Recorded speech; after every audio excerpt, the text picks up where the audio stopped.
ಕಾರ್ಯಕ್ರಮದ ಕೊನೆ ಘಟ್ಟ. ನಾನು ನನ್ನ ಪ್ರತಿ ಅತಿಥಿಗಳಿಗೆ ಒಂದು 5 ಹೆಸರು ತಗೊಳ್ತೀನಿ, like fire round, rapid fire we can call. ನಿಮ್ಗೇನು ಅನಿಸುತ್ತೆ ಅಂತ ಹೇಳಬೇಕು. ಮೊದಲೇದಾಗಿ ನಿಮ್ಮ ತಂದೆ ಶಿವಪ್ಪ, ಏನು ಅನಿಸುತ್ತೆ ಅವ್ರ ಬಗ್ಗೆ? ಅಯ್ಯೋ, ಈಸ್ ಹೋರಾಟಕ್ಕೆ ಇನ್ನೊಂದು ಹೆಸರು ನನ್ನ ತಂದೆ ಜಿಲ್ಲೆನಲ್ಲಿ. ನನ್ನ ತಂದೆಯವರು ಇವತ್ತಿಗೂ ಕೂಡ ಜನರ ಮನಸ್ಸಿನಿಂದ ಮಾಸಿಲ್ಲ, ಹೃದಯದಲ್ಲಿದ್ದಾರೆ. ಅವರು ನನಗೆ ಶಕ್ತಿ. ಹಾಗಾಗಿ ನನಗೆ ಇವತ್ತಿಗೂ ಕೂಡ ಸದಾ ನೆನಪಿನಲ್ಲಿರ್ತಾರೆ ಅವರು. ಓಕೆ, ದಾವಣಗೆರೆ ಜಿಲ್ಲೆ ಅದ್ರ ಬಗ್ಗೆ ಏನು ಅನಿಸುತ್ತೆ? ದಾವಣಗೆರೆ ಜಿಲ್ಲೆ ಅಭಿವೃದ್ಧಿ ಕಾಣಬೇಕಾಗಿದೆ. ಕೇವಲ ಅಭಿವೃದ್ಧಿ ಭಾಷಣದಲ್ಲಿ ಮಾತ್ರ ಇದೆ. ಇವತ್ತು ದಾವಣಗೆರೆಗೆ ಒಂದು ಮೆಡಿಕಲ್ ಕಾಲೇಜ್ ಕೊಡಬೇಕಾಗಿತ್ತು, ಇನ್ನು ಇಲ್ಲಿ ಯೂನಿವರ್ಸಿಟೀಸ್ ಬರಬೇಕಾಗಿತ್ತು, ಇನ್ನೂ ಅನೇಕ ಅಭಿವೃದ್ಧಿ ಕಾಣಬೇಕಾಗಿತ್ತು.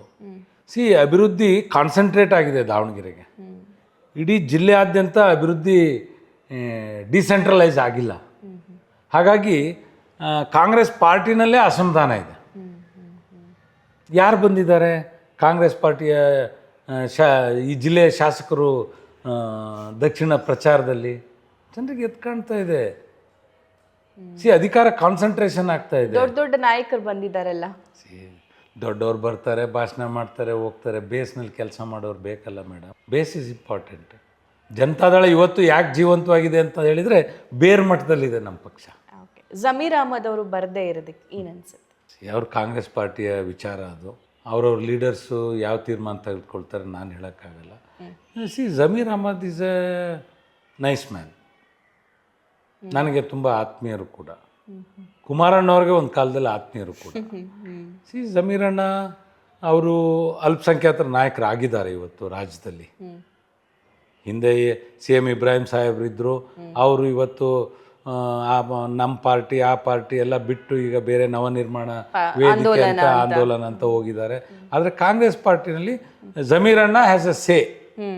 ಹಾಗಾಗಿ ಜಮೀರಣ್ಣನಿಗೆ ಸ್ವಲ್ಪ ಕಾಂಗ್ರೆಸ್ನ ಜಿಲ್ಲೆಯ ನಾಯಕರುಗಳು, ಮಂತ್ರಿಗಳು ಸ್ವಲ್ಪ ಹಗುರವಾಗಿ ಮಾತನಾಡಿರೋದು ಅಲ್ಪಸಂಖ್ಯಾತರಿಗೂ ನೋವಾಗಿದೆ, ಅವ್ರಿಗೂ ನೋವಾಗಿದೆ ಅಂತ ನಾನು ಕೇಳ್ಪಟ್ಟಿದ್ದೀನಿ. ಬಹುಶಃ ಅವ್ರೇನು ಬರಲಿಕ್ಕಿಲ್ಲ ಅಂತ ನಾನು ಭಾವಿಸಿದ್ದೀನಿ. ಹೌದಾ? ಅವ್ರು ಬರದೇ ಇದ್ರೆ ಅನುಕೂಲ ಆಗುತ್ತಾ ಬಿಜೆಪಿಗೆ? ಅವ್ರು ಬಂದರೂ ಕೂಡ ಅವರ ಅಲ್ಪಸಂಖ್ಯಾತರ ಭಾವನೆಗೆ ಧಕ್ಕೆ ಬರದಂತೆ ಅವರು ನಡ್ಕೊಳ್ತಾರೆ ಅಂತ ನಾನು ಅಂದ್ಕೊಂಡಿದ್ದೀನಿ. Okay sir. ಪ್ರಧಾನಿ ಮೋದಿ ಪ್ರಧಾನಿ ಮೋದಿಜಿಯವರು ಬಂದ ಮೇಲೆ ದೇಶದ ದಿಕ್ಕು ಬದಲಾಗಿದೆ. ಈ ದೇಶದಲ್ಲಿ ಇವತ್ತು ಎಲ್ಲ ವರ್ಗದವ್ರಿಗೂ ಕೂಡ ಯೋಜನೆಗಳನ್ನು ಕೊಡ್ತಾ ಇದ್ದಾರೆ. ಕೆಲವು ಸಂದರ್ಭದಲ್ಲಿ ಬೇರೆ ರಾಜ್ಯಗಳಿಗೆ ಹೆಚ್ಚು ಅನುದಾನ ಹೋಗಿರ್ಬೋದು, ಆದರೆ ಈ ದೇಶದ ಹಿತವನ್ನು ಕಾಯುವ ಕೆಲಸದಲ್ಲಿ ಮೋದಿಯವರು ಪ್ರಾಮಾಣಿಕವಾಗಿ ಕೆಲಸ ಮಾಡ್ತಾ ಇದ್ದಾರೆ. ಹಾಗಾಗಿ ನಮ್ಮ ನಾಯಕರು ಪೂಜ್ಯ ದೇವೇಗೌಡ ಅಜ್ಜಿ ಅವರು ಮನಸ್ಸೊತ್ತು ಅವ್ರ ಜೊತೆ ಕೈ ಜೋಡಿಸಿದ್ದಾರೆ. ಹಾಗಾಗಿ ನಮಗೆ ಸಂತೋಷ ಇದೆ. HD ದೇವೇಗೌಡರ ಬಗ್ಗೆ ಆ್ಯಸ್ ಅ ಜರ್ನಲಿಸ್ಟ್ ನಾನು ಮತ್ತು ನನ್ನ ತುಂಬ ಜನ ಕೊಲೀಗ್ಸ್ಗಳು ಅಥವಾ ನನ್ನ ಫ್ರೆಂಡ್ಸು ಎಲ್ಲ ಏನು ಮಾತಾಡ್ತೀವಿ ಅಂತಂದರೆ, ನಮ್ಮ ಕರ್ನಾಟಕ ಒಬ್ಬ ಪ್ರಧಾನಿಯನ್ನು ಕಂಡಿದೆ, ಮುಂದೆ ಆ ಪ್ರಧಾನಿಯನ್ನು ಕಾಣುವಂತಹ ಭಾಗ್ಯ ಸಿಗುತ್ತೋ ಇಲ್ವೋ ಅಂತ ಅನಿಸುತ್ತೆ. ಸೊ ಹಾಗಾಗಿ ತುಂಬ ಜನರಿಗೆ ದೇವೇಗೌಡರ ಬಗ್ಗೆ ಅಪಾರ ಗೌರವ ಅಂತೂ ಇದೆ. ಹೌದು, ಖಂಡಿತ. Is A tallest man in the Indian history, politics of the Indian history. ಅವ್ರಿಗೆ ಅಗಾಧವಾದ ಅನುಭವ ಇದೆ. ಅನುಭವ ಇರೋದಕ್ಕೆ ಮೋದಿಯವರು ಮನಸ್ಸೋತಿರೋದು ಅವ್ರ ಮೇಲೆ. ಅವ್ರ ಮಾತು ಅಂತ ಹೇಳಿದರೆ ಎಲ್ಲ ಪಾರ್ಟಿಯವರು ಕೂಡ ಗೌರವಿಸ್ತಾರೆ. ಅವರು ಏಳು ಕಂಡಿದ್ದಾರೆ, ಬೀಳು ಕಂಡಿದ್ದಾರೆ, ಸೋತಿದ್ದಾರೆ, ಗೆದ್ದಿದ್ದಾರೆ, ಅನುಭವಿಸಿದ್ದಾರೆ, ಕಷ್ಟ ನೋಡಿದ್ದಾರೆ, ಅಧಿಕಾರ ಕಳೆದುಕೊಂಡಿದ್ದಾರೆ, ಜನರಿಗೆ ಹಿತ ಮಾಡಿದ್ದಾರೆ, ರೈತರ ಪರವಾಗಿ ಕೆಲಸ ಮಾಡಿದ್ದಾರೆ. ರಾಜ್ಯಕ್ಕೆ ಅವ್ರು ಕೊಟ್ಟಂಥ ಕೊಡುಗೆ ಸಾಕಷ್ಟಿದೆ. ಆದರೆ ಟೀಕೆಗಾಗಿ ಟೀಕೆ ಮಾಡ್ತಾರೆ. ಅದು ಒಂದು ಸಂದರ್ಭದಲ್ಲಿ ನಮಗೆ ನೋವಾಗುತ್ತೆ. ಪೂಜ್ಯ ದೇವೇಗೌಡರ ಬಗ್ಗೆ ಕೆಲವರು ಹಗುರವಾಗಿ ಮಾತನಾಡ್ತಕ್ಕಂಥದ್ದನ್ನ ವಿಚಾರ ಕೇಳಿದಾಗ ನೋವಾಗತ್ತೆ. ಆದರೂ ಕೂಡ ಅದಕ್ಕೆ ಉತ್ತರವನ್ನು ದೇವೇಗೌಡರು ಸಾಹೇಬ್ರೆ ಕೊಡ್ತಾರೆ. ದೇವೇಗೌಡರಿಗೆ ದೇವೇಗೌಡರೇ ಸಾಟಿ ಹೊರತು ಯಾರೂ ಅವ್ರ ಸಮ ಇಲ್ಲ ಅಂತ ನಾವು ಹೇಳಲಿಕ್ಕೆ ಬಯಸ್ತೀವಿ. ಓಕೆ, ದೇವೇಗೌಡರ ಒಂದಿಷ್ಟು ಹಳೆಯ ವಿಡಿಯೋಗಳನ್ನು ನೋಡಿದಾಗ ನಾನು ತುಂಬ ಸಿಟ್ಟು ಬರ್ತಿತ್ತು ಅವರಿಗೆ. ಈಗಲೂ ಹಂಗೆ ಇದೆಯಾ? ಇಲ್ಲ, ಅವರು ಕಟ್ಟ ಕಡೆಯ ಕಾರ್ಯಕರ್ತನನ್ನು ಕೂಡ ಇವತ್ತಿಗೂ ಕೂಡ ಗುರುತಿಸ್ತಾರೆ, ಮಾತನಾಡಿಸ್ತಾರೆ. ಈ ದೇಶದಲ್ಲಿ ಒಬ್ಬ ಮಂತ್ರಿ, ರಾಜ್ಯ ಮಂತ್ರಿ ಆದವ್ರನ್ನೇ ಮಾತಾಡ್ಸೋದು ಕಷ್ಟ ಇದೆ. ನೀವು ದೇವೇಗೌಡ ಸಾಹೇಬ್ರನ್ನ ನೇರವಾಗಿ ಹೋಗಿ ಭೇಟಿ ಮಾಡ್ಬೋದು. ಅವ್ರನ್ನ ಭೇಟಿ ಮಾಡಿ ನೇರವಾಗಿ ಮಾತನಾಡ್ಬೋದು, ಕಷ್ಟ ಹೇಳ್ಕೊಬೋದು.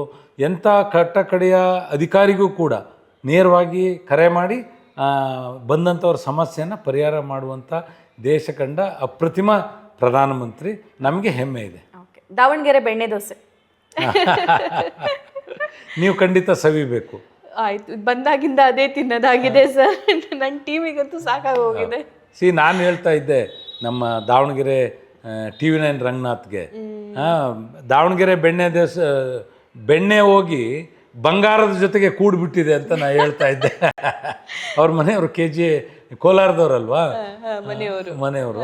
ಹಾಗಾಗಿ ಬೆಣ್ಣೆ ಹೋಗಿ ಬಂಗಾರದ ಜೊತೆ ಕೂಡಿದೆ. ಖಂಡಿತವಾಗಿ ಇವತ್ತು ಬೆಣ್ಣೆ ಬಂಗಾರ ಕೂಡಿ ಒಳ್ಳೆಯ ವಾತಾವರಣ ನಿರ್ಮಾಣ ಮಾಡುತ್ತೆ ಅಂತ ಹೇಳ್ತಾ ಇದ್ದೆ ನಾನು. ವೆಲ್ ಸರ್, ಸೊ ನಿಮಗೆ CM ಸಿದ್ದರಾಮಯ್ಯನವರ ಬಗ್ಗೆ ಏನು ಅನ್ಸುತ್ತೆ?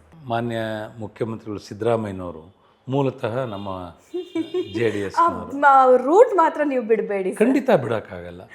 ನಮ್ಮ ಬೇರ್ನ ಹೆಂಗೆ ಬಿಡೋಕ್ಕಾಗತ್ತೆ ಹೇಳಿ? ನಮಗೆ ಜನ್ಮ ಕೊಟ್ಟವ್ರನ್ನ ನಾವು ಹೆಂಗೆ ಹೇಳ್ತೀವೋ, ರಾಜಕಾರಣದಲ್ಲಿ ನಾವು ಎಲ್ಲಿಂದ ಬಂದಿರ್ತೀವಿ ಅದನ್ನ ಹೇಳಲೇಬೇಕಾಗತ್ತೆ.